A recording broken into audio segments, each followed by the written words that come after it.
सनितपुर रायजोनि फारसे आं बेखौनो खावलायनो थाखाय एपिल मोनसे होगोन जिहेतु सुक्तिया 27 जानुवारियावसो जादों आरो बे 27 जानुवारिनि जि सुक्ति बे सुक्तियाव स्पष्ट भावे बे बिआरटि सुक्तियाव लिरनाय दङ जे बेखौ उइदिन 6 मान्थ्सनि गेजेराव मोनसे कमिसन दानानै 6 मान्थ्सनि गेजेरावनो मोनसे रिपर्ट साबमिसन खालामनायनि गेजेरजों जेसेबांखिनि गामिफोरखौ दिनै जों बिग्रायारि हानजा हिसाबै भारत सरकारनो गथायबाय आरो बे बर' गामिफोरखौ अलरेडि लिस्टेड खालामनायखौ बे सनितपुरनि साफ्रोमबो रायजो राजाफ्रा बयबो मिथियो बेफोरखौ कुनु मोनसे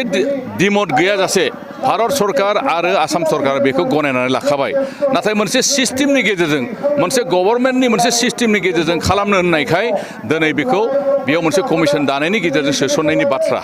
आरो बेखौ जोंनि बर' बे बिश्वनाथ आरो सनितपुराव थानाय जेसेबां बर' रायजो राजा बिथांमोना बेखौ हाखा दावरा जानांगौनि बाथ्रा गैया आरो बिथांमोना कुनु मोनसे दुखु दाहा लानानै थानांगौनि बाथ्रा गैया जेसेबां दिन बे सनितपुर आरो बिश्वनाथ ओनसोलाव थानाय बर'फ्रा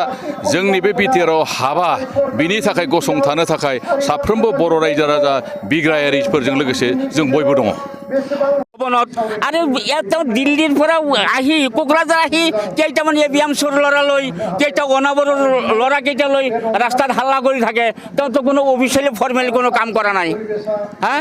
তেওঁ ক'বই লাগিব কাৰণ আকৌ লোকসভা আহিব নহয় সেই আশাৰ বতৰা তেওঁ ৰাইজক দি থাকিব সি যে ৰাম ঠগন বাৰে বাৰে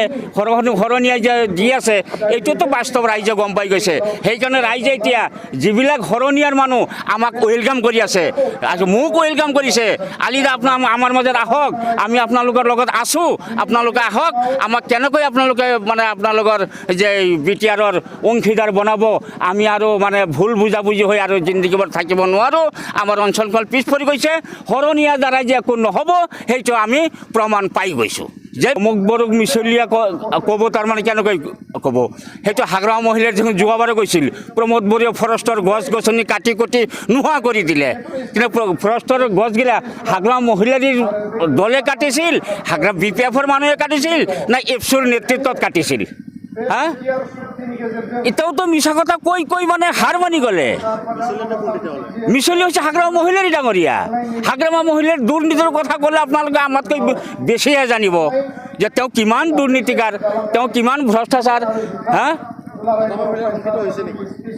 জি হাগ্ৰামা মহিলাৰ ভয়ংকৰ হৈ গৈছে তেওঁৰ মানে এনেই মানে ভৰিৰ তলৰ মাটি গৰম হৈ গৈছে যাৰ কাৰণে তেওঁ আবল তাবল বকি আছে তেওঁৰ এতিয়া গাড়ী যাব আপোনালোকে আজি তাৰিখত চাই ৰাখক মই আজি আপোনালোকক আজি মিডিয়াৰ মুখত আজি ইমানখিনি মানুহৰ মাজত সাক্ষাৎকাৰ দিছোঁ যে এইবাৰ নতুন কৰি বিটিআৰৰ যোগেদি প্ৰমোদ বড়ো ডাঙৰীয়াৰ নেতৃত্বত এখন চৰকাৰ হ'বলৈ গৈ আছে আৰু হোৱাটো খাটাং 100% খাটাং रायजो राजा बिथांमोना जाहाथे सहाय मदद होयो आं बेखौसो खावलायनो सानदों आरो नोंथांमोननि गेजेरजों बेवहाय जाय दैदेनगिरि बिथांमोना गाव गेलेनो लुबैयैनिबो मोनसे सोंथि थाबाय बेनिफ्राय